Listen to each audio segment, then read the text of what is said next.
Hi, my name is Andrew Foreman. This is Disability Connections, a show that helps you make a connection with the disability community. I am really happy. We have a great show for you today. Really happy that my guest, Craig Lewis, is here. Craig Lewis is a certified peer counselor, speaker, author. Did I miss anything? Consultant trainer. He's written a couple books on recovery, and I'm really happy to have him here as our guest. We are having a conversation. We'd love you to take part in the conversation. Please give us a call at 617-703-3290. If you have a block number, *82. Again, my name is Andrew Foreman. Welcome to Disability Connections, and welcome Craig Lewis into the connection. Thank you so much for having me. I'm honored to be here. Yeah, this is great, and it's a subject that the whole recovery and it's really close to my heart. And as I told you before we went on the air, my wife is a licensed mental health counselor, so we have these conversations a lot at the dinner table or whatever. Craig, I wanted to talk about. Craig has written a couple books and he speaks around the country, and we can get to all that in a second. A subject that keeps coming up. You hear about all these. The shootings in Connecticut or Colorado or whatever. Do we as a society deal with mental health the way we should? Well, I'm not sure there's a should or should not when it comes to how we deal with it. What I do know is that... Well, productively maybe. Productively or effectively or right. With compassion and taking an honest look at what is happening in our country and what is happening with people who struggle with different kinds of issues, including mental health struggles. That we live in a society where there's an incredible amount of stigma and shame that is put on people who have mental health struggles, for example, and often people aren't able to get the help that they need to be able to live happy, healthy, and satisfying lives. So when people aren't getting the help they need, or they feel forced away from the providers or the people who may provide helpful services, they turn to other methods of coping, and that could include self-medicating or with substances or not doing anything to help themselves or isolating. Forced away by whom? There's a lot of people who may have different kinds of struggles who may initially connect with a mental health provider of some sort and not feel respected or understood. Okay. And there's no doubt that, for people who are of lower income or marginalized people, and really that's how I identify myself as a marginalized person due to my lived experience and what I've gone throughout my life, I know that there's a disparity in how people are treated and the quality of care and the effectiveness of what is provided isn't always so great. And certainly people who are affluent have similar issues because, mental health stigma is mental health stigma. And the difference is if you have access to better quality doctors and care, you might have a better chance of getting or developing a better life for yourself. But certainly people are not getting what they need. And the people who are doing these things in our country that are devastating and horrendous are also victims. They're also people who are not being treated right. Why are they not getting the things they need? Again, stigma. You talk about having a mental health struggle, and people look at you differently. People think things about you, or they assume things. And the only thing I know that is safe to assume is that another person has had a struggle of some sort that I may know nothing about. Yet that could explain a lot of their behavior. So we must not assume much of anything else because everyone has lived experience that has affected or impacted how they live their life. And when that's not respected and when that's not understood and there's not much of an effort to understand those people, things go awry. And we've had a lot of that in this country in the past few years. My daytime job is a disability advocate. And people with disabilities in general have a negative connotation to it. I don't think, like folks with the mental health struggle, people with, whether it's depression or anxiety or post-traumatic stress, is part of this. So part of this stigma is a negative. They're looking at you and they're saying, "Well, Craig is a weak person." Is that what they're saying? There are people who have treated me less than kindly because of a word or a label that's been applied to me and my state of mental health. Absolutely. Okay, but it's part of the issue, the professionals, quote unquote, professionals of society, the people, the I don't know, the Department of Developmental Services or the Department of Mental Health. I mean, the doctors of the world that are supposed to treat. I don't know if that's right, or help you along with the struggle. Do they look down on it as well, which increases the way that other people think of it negatively? Well, I appreciate that question. I'm not a huge fan of the traditional mental health system, and especially not of the old school psychiatry that is often at the root of many of the crises we have in our country. There are people who provide mental health care who are good people and really mean well and are helping to the best of their ability, are compassionate. And there are people who maybe should retire or consider that they may not be having the impact that is most beneficial to the person. I certainly have had a lot of personal experience with both providers who are really good, really good, but also some that were terrible. Right. And I have experienced all that I have, a massive amount of trauma and crisis throughout my life, much due to, I'll say it, psychiatrists who have not been good to me.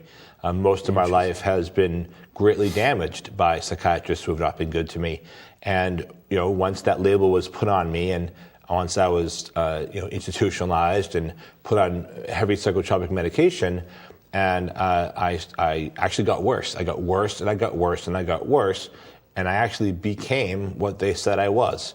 I now know that when I look back at my life, and I have done a lot of research, and I see that, well, they were very wrong from the very beginning. My biggest issue was dealing with trauma, and that's the trauma of being institutionalized and being put on medications that I now know made me sick.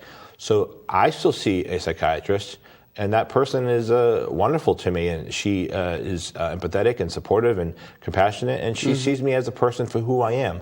And I'd like to hope that there'll be a lot more people who, if they're going to get into the field of mental health care, whether it's in psychiatry or social work or whatever a person chooses to be part of the helping profession, that they do so because they want to help, that they want to make a difference. And I'd go as far as to say that's probably likely that most people who get into this work want to help in some way, but unfortunately, they can't. Things happen, life happens, things change, and it's very difficult to, I think, stick to your integrity and do the right thing. I've had a lot of experiences where maybe the people who were there to help me meant well, but they really harmed me. Right. My life is the way it is, which is actually pretty good life, all things considered, considering what I've been through, as a result of horrendous abuses and bad decisions and bad choices by mental health providers. Really? Oh yeah, absolutely. Really? It's funny. I want to get to your books and and the web better days. Better days.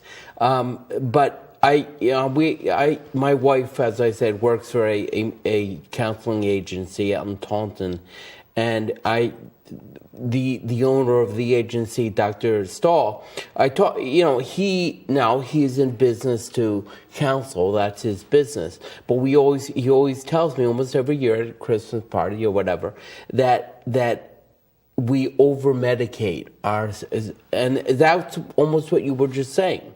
I know factually that I was on medication for 25 years that actually made me sick, and I got off that medication and I got better.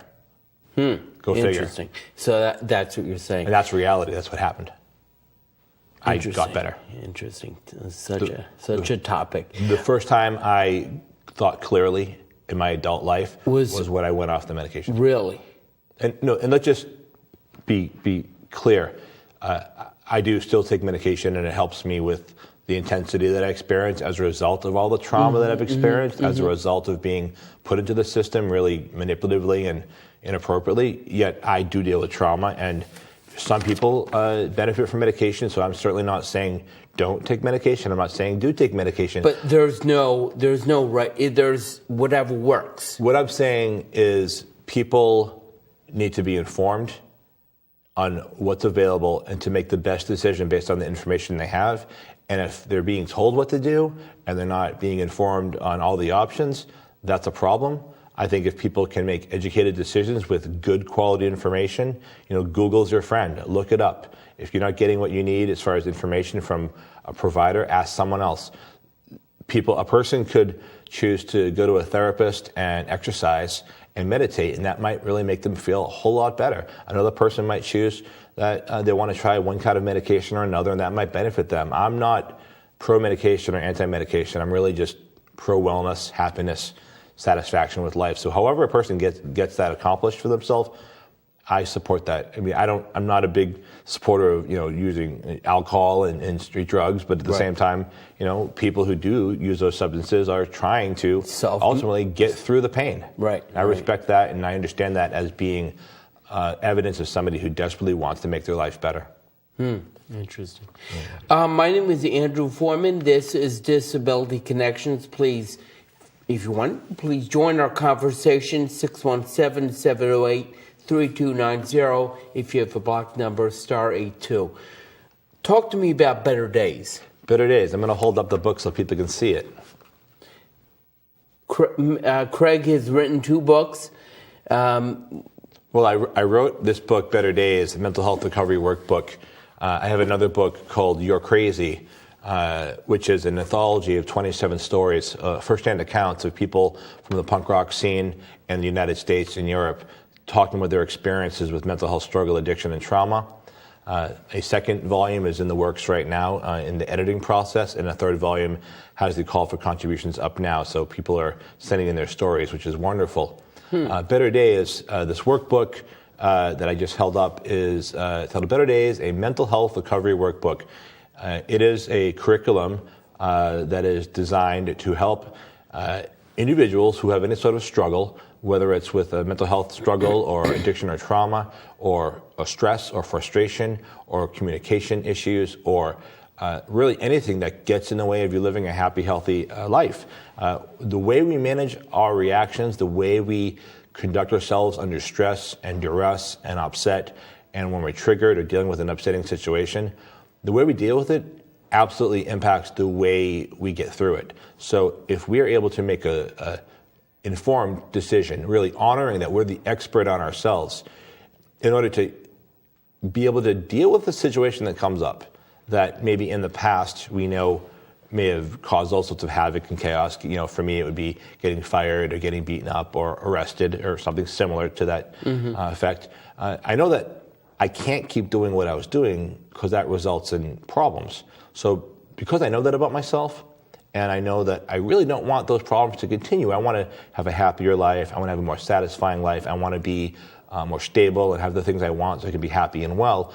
I need to learn how to handle situations that come up so I have a better result, so I can just get on with my life with more peace and less disruption. And the Better Days workbook is 37 passages and worksheets on topics such as dealing with injustice, biting your tongue, sometimes we struggle, the phoenix will always rise, based on my own lived experience and really battle. And I say battle, I'm not saying that lightly. I'm talking about fighting for my life, fighting for a better life, fighting to be happy, to have my needs met so I can have a good life. That's what this book was about. And the origins of Better Days, when I first went back to school in 2006, for the first time going back to college since high school when I graduated in the early 90s, I was so lucky to be able to, or fortunate to go to a program that taught people with mental health struggles how to become peer counselors. And as part of that program, I got college credit, which is wonderful. And also I had to do an internship, and I was able to do a 300-hour internship at a place here in Jamaica Plain, or close by. And part of that internship involved me creating something that would be beneficial to the program. So I proposed a support group called Better Days.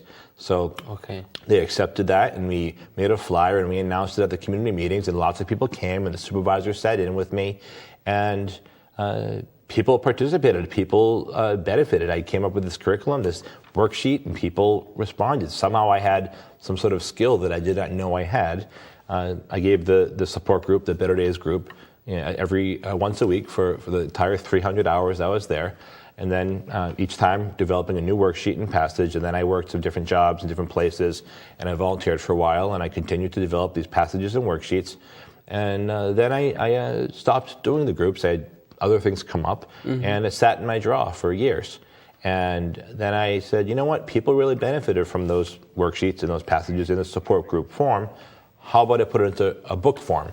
So I got a wonderful artist, and we laid it out with a wonderful layout on the inside, and put it together and edit it, and here it is. And now people all over the world are responding to the work and the workbook and benefiting. I get emails from, everywhere you could imagine. It's amazing. It's changed my life. This is a topic that we could talk about for days, probably. I just have a great interest in this and treating everybody as an equal, opposed to having people with mental health struggles over there, people with other physical disabilities over here, blah blah blah. Give me your contact information and briefly your website. Certainly. Email. I could be contacted at betterdaysrecovery@gmail.com, and my website is www.betterdaysrecovery.com.